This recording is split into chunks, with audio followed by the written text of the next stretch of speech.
DPP Persi Pusat ini mencoba untuk merangkul dan menciptakan beberapa di masing-masing daerah yang tujuannya lebih mengarah kepada kebaikan untuk khususnya apartemen, Pak ya. Khususnya apartemen karena dibawa ke pengurusan semuanya, sehingga komunikasi satu sama lainnya itu akan berjalan dengan lancar dan kita bisa saling belajar. Itu salah satu tujuan yang mungkin disampaikan oleh Pak Ajit, entah dari regulasinya atau pengelolaan dan lain-lainnya. Ya, kami berharap dapat memberikan masukan ke DPD Jawa Timur ini dengan apa yang dialami di Jakarta. Tentunya mengarah untuk biar lebih baik. Ya, jadi misalnya regulasi yang ada, salah satu misalnya tentang anggaran dasar rumah tangga perhimpunan penghuni. Nah, mungkin kita coba memberikan masukan bahwa anggaran dasar rumah tangga ini mungkin bisa dibuat lebih baik untuk menciptakan satu komunikasi dua arah tentunya dengan penghuni ya, atau dengan pemilik.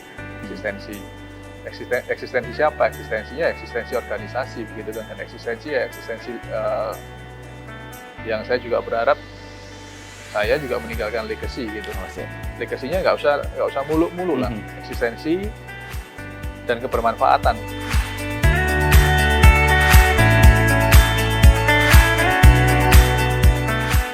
Assalamualaikum warahmatullahi wabarakatuh. Salam sejahtera untuk kita semua. Halo, Sobat Persi. Kita ketemu lagi kali ini dalam podcast Persi. Dan kebetulan dibawakan oleh saya, Edwin Gobel. Sekarang kita berada di Jawa Timur. Dan kebetulan di Jawa Timur ini kita sedang melakukan pelantikan Dewan Pengurus Daerah Persatuan Perhimpunan Penghuni Rumah Susun Indonesia atau Persi Jawa Timur untuk periode 2023 dan 2026. Kali ini tamu undangan kita, bukan tamu undangan, tetapi kita yang hadir di sini. Kita hadir di sini kebetulan dengan rekan-rekan dari Jawa Timur yang baru saja dilantik, yaitu Ketua DPP Persi. Saya perkenalkan untuk Ketua DPP Persi Jawa Timur untuk periode 2023-2026, yaitu Bapak Arianto Hermawan. Selamat datang Pak Arianto. Selamat sore. Selamat sore. Dan juga selain Pak Arianto, saya juga mengundang untuk hadir di dalam podcast kali ini, yaitu Bapak Ajit Lauhata. Selamat sore Pak Ajit Lauhata. Sore. Pak Ajit Lauhata ini merupakan Ketua DPP Persi. Dan saat ini beliau hadir ke sini untuk memberikan satu mandat kepada Pak Arianto selaku Ketua DPP Persi Jawa Timur. Baik, rekan-rekan Sobat Persi semuanya, kita akan memulai perjalanan tentang di Jawa Timur di sini segala macam, dan kita akan membahas satu persatu permasalahan-permasalahan apa, solusi apa, ataupun ada kekuatan-kekuatan apa tentang rumah susun di Jawa Timur ini bersama dengan para pengurus Persi semua ini. Baik Pak Ajit Lauhata, mungkin pertanyaan pertama dari saya untuk Pak Ajit sebagai Ketua DPP Persi. Apa yang membuat Pak Ajit Lauhata ataupun DPP Persi Pusat untuk tetap menjalankan melantik untuk DPP Persi di Jawa Timur? Kira-kira apa yang menjadi satu permasalahan sehingga ini harus dilakukan? Karena sebelumnya saya pernah dengar beberapa tahun sebelumnya kepengurusan ini sebenarnya sudah ada. Tetapi pada saat tadi saya dengar di pelantikannya, ini ternyata bukan pembentukan ulang ataupun bukan perpanjangan, tetapi lebih mengarah pada perubahan susunan pengurus DPD Persi Provinsi Jawa Timur. Mungkin Bapak selaku Ketua Umum bisa menjelaskan ada apa di balik ini semua sehingga ada pelantikan perubahan ini. Silakan Pak. Ya, kami dari DPP memang menginginkan supaya ada beberapa di DPD di Indonesia ini, kita berharap bisa bersatu. Tidak lain bahwa tujuan kita baik, bahwa misalnya memberikan masukan mengenai regulasi. Terus kami juga ingin ada suatu pertukaran informasi misalnya. Jadi di perhimpunan ini di pusat dengan di daerah itu seperti apa nantinya. Jadi tidak menutup kemungkinan kami juga akan sampai dengan misalnya informasi-informasi kepegawaiannya atau tentang perhimpunan sendiri di satu daerah itu seperti apa. Nah, kenapa kami semangat kembali untuk DPD Surabaya, karena memang ya DPD Surabaya kan kota terbesar yang kedua ya, sehingga kita ingin mendapat masukan dan kami ingin bersinergi atau membantu lah ya, bahwa tujuan dari P3 RSI ini atau PRSI ini memang ingin menambah atau ingin mencari satu pengetahuan yang lebih lagi, dan tentunya regulasi juga tentang perhimpunan ini kita sengaja mengembangkan sayap supaya dapat memberikan masukan kepada pembuat regulasi. Ya, di samping itu kita juga tadi mengenai kepengelolaan pun, persoalan kepengelolaan kami juga coba akan ya mau dibilang cari masukan lah ya, daerah satu dengan daerah yang lain seperti apa. Sebenarnya itu tujuan kita. Ya, tidak menutup kemungkinan tadi saya bilang bahwa kepengelolaan ini kan, ya pengelolaan ini kan dia ada beberapa aspek atau unsur di dalam kepengelolaan ya. Mulai dari karyawannya, mulai dari outsourcing-nya, mulai dari rencana-rencana kerja yang ada di perhimpunan itu sendiri. Tiada lain kami ingin bahwa apa yang bisa kami diskusikan tentunya untuk satu kebaikan. Kami fokus ke sana supaya perhimpunan ini di mana-mana kita berharap bahwa dapat berjalan dengan baik. Tanpa ada suatu konflik yang berarti. Ya, tentunya kami ingin damai-damai saja, tapi kami ingin membangun suatu perhimpunan di semua daerah atau Indonesia ini dapat berjalan dengan baik, transparansi pasti, nah, sehingga tercipta suatu komunikasi dua arah yang baik tentunya. Seperti itu, Pak. Baik. Jadi apa yang disampaikan oleh Pak Ajit ini lebih mengarah kepada bagaimana DPP PRSI Pusat ini mencoba untuk merangkul dan menciptakan beberapa di masing-masing daerah yang tujuannya lebih mengarah kepada kebaikan untuk khususnya apartemen, Pak ya. Khususnya apartemen karena dibawa ke pengurusan semuanya, sehingga komunikasi satu sama lainnya itu akan berjalan dengan lancar dan kita bisa saling belajar. Itu salah satu tujuan yang mungkin disampaikan oleh Pak Ajit, entah dari regulasinya atau pengelolaan dan lain-lainnya. Baik, untuk selanjutnya mungkin saya menanyakan kepada narasumber kedua kita, itu Pak ya, Haryanto Hermawan ini selaku, sebelumnya saya ucapkan selamat Pak ya atas terpilihnya Bapak nih sebagai Ketua DPD PRSI terpilih untuk Jawa Timur nih. Nih Bapak nih ya baru terpilih nih Pak ya, apa yang ada di bayangan Bapak kira-kira DPP PRSI menjadi ketua, kira-kira program-program apa nih Pak yang akan Bapak jalankan? Yang pasti kan program ini sebelum Bapak buat, pasti Bapak akan berpikir bahwa ini loh entah ada konflik, entah ada apa yang memang ini menjadi permasalahan, sehingga Bapak bisa membuat programnya. Kira-kira apa Pak program Bapak setelah Bapak terpilih sebagai Ketua DPD PRSI untuk Jawa Timur? Silakan Pak. Terima kasih Pak Gobel. Kalau yang ada di kepala gitu ya, Bapak tanya bayangan saya terpilih, saya jawab dulu, nggak pernah nyangka gitu kan. Tapi dua kata yang ada di kepala saya ketika bersedia untuk menjadi ketua begitu. Yang pertama masalah eksistensi. Oh siap, eksistensi Pak ya.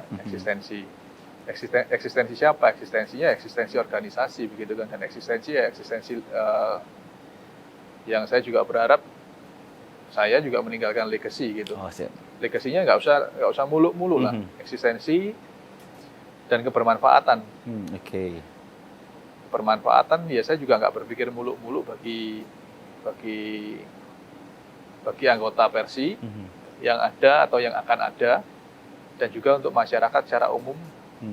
Secara umum itu khususnya ya pemilik dan penghuni rumah susun gitu. Ya tadi dengan Pak Ketua udah bilang ya, kita mesti sinergi juga sama pemerintah gitu. Jadi yang ada di kepala saya itu nggak muluk-muluk Pak, benar-benar nggak muluk-muluk. Jadi ada beberapa program yang mungkin Ya, di hari ini kita tadi membahas mengenai sosialisasi pengesahan B3 SRS atau bahasanya apapun, pencatatan, pengesahan itu kita akan lakukan. Gitu kan.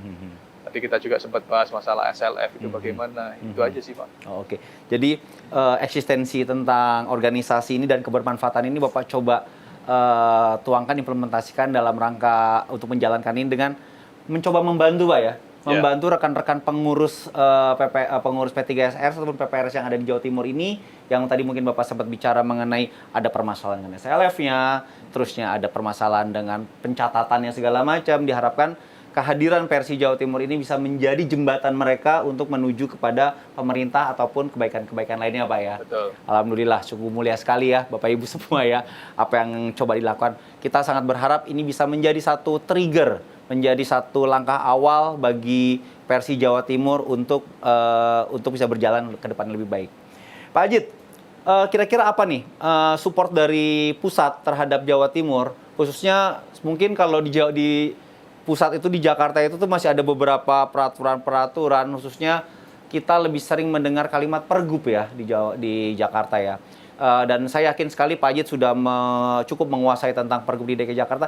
Kira-kira apa nih dari pengalaman Bapak yang ada di Jakarta, dalam hal ini Bapak mensupport untuk ke Jawa Timur Pak? Ya, kami berharap dapat memberikan masukan ke DPD Jawa Timur ini dengan apa yang dialami di Jakarta. Tentunya mengarah untuk biar lebih baik. Ya, jadi misalnya regulasi yang ada, salah satu misalnya tentang anggaran dasar rumah tangga perhimpunan penghuni.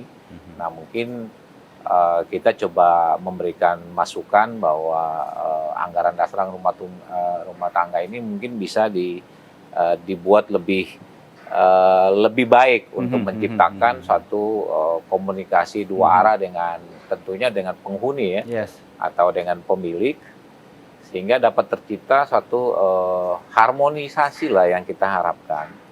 Jadi aturan atau pergub yang kita sudah alami di Jakarta, kita ingin bahwa di Surabaya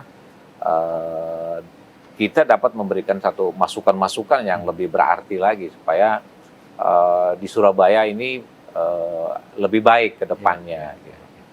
Oke, baik. Jadi ibaratnya masukan ataupun pengalaman dari Bapak dalam penggunaan pergub ya. Kebetulan kan kalau di sini belum ada ya Pak ya. Perwalinya pun juga belum ada ya Pak Arianto ya. Perwalian juga masih dalam draft, sehingga masih memungkinkan baik dari Persi ini bisa memberikan masukan-masukan terhadap pemangku jabatan ataupun pemegang kekuasaan ini untuk bisa memberikan masukan, sehingga nanti produk yang mereka keluarkan ini bisa bermanfaat. Jadi jangan sampai ada missing link-nya gitu loh. Jadi harus match-nya.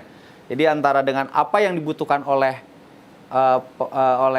pengurus PPRS dalam hal ini di apartemen segala macam, dan dengan kebijakan apa yang dikeluarkan, diharapkan ini bisa bersinergi sehingga bisa berjalan dengan baik, dan yang tentunya pasti buat kepentingan para penghuni semua, dan khususnya adalah warga Surabaya.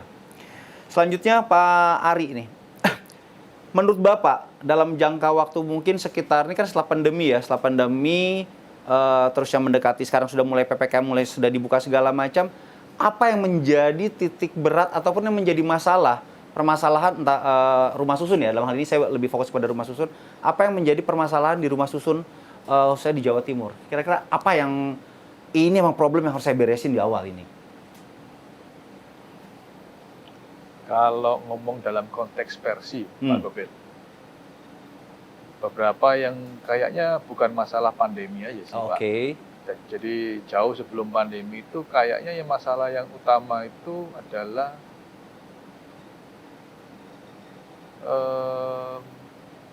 customer, pemilik penghuni itu merasa kok ini ada hak dan kewajiban yang timpang begitu.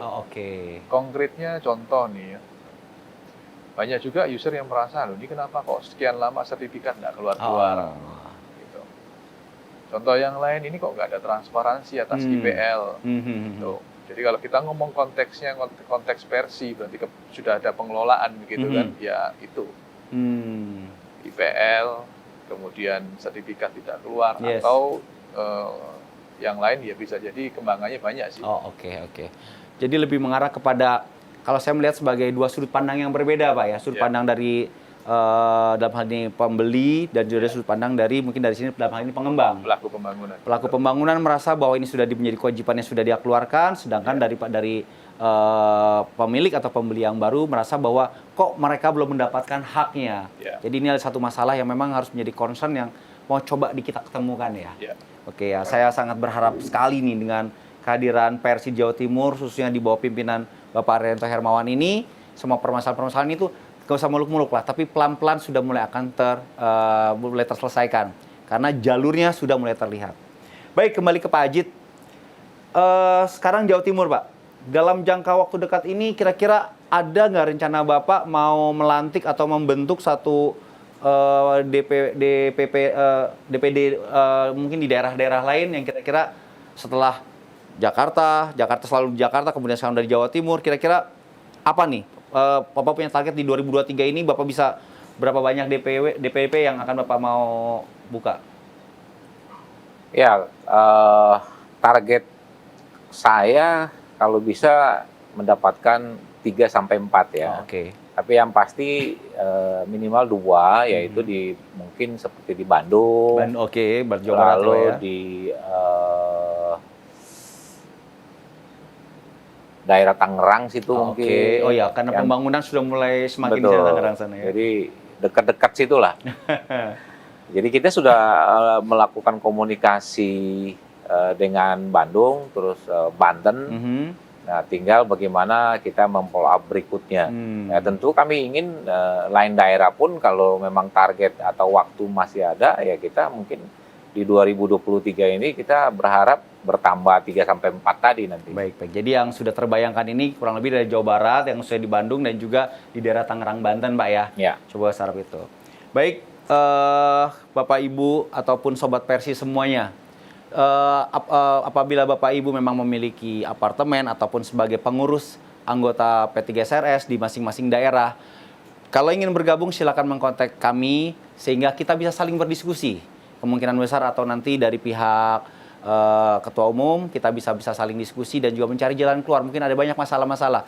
Anda tidak sendiri saja. Kita semua dengan kita bergabung satu sama lain, kita harapkan kita akan menjadi lebih kuat dan kita bisa saling bersinergi sehingga bisa memberikan satu kebermanfaatan bagi Indonesia. Pak Ajit, Pak Arianto, terima kasih sudah hadir di dalam podcast kali ini. Semoga saya sangat berharap sekali Jawa Timur akan berjalan lebih baik, dan begitu juga dengan Persi Pusat, dan kita bisa berjalan dengan baik. Demikian Sobat Persi, hari ini podcast kita akhiri, dan kami dari Surabaya mengucapkan terima kasih kepada Sobat Persi yang selalu tetap mengikuti podcast kami lebih lanjutnya. Untuk saran dan kritik jangan lupa kami tetap menunggu saran dan kritik dari Bapak Ibu semua. Dan sekali lagi, apabila Bapak Ibu memiliki apartemen ataupun sebagai pengurus segala macam, kami terbuka untuk memberikan dukungan pada Bapak Ibu semua segala macam dalam bentuk diskusi bertukar pikiran. Demikian hari ini podcastnya saya tutup. Assalamualaikum warahmatullahi wabarakatuh. Salam sehat selalu.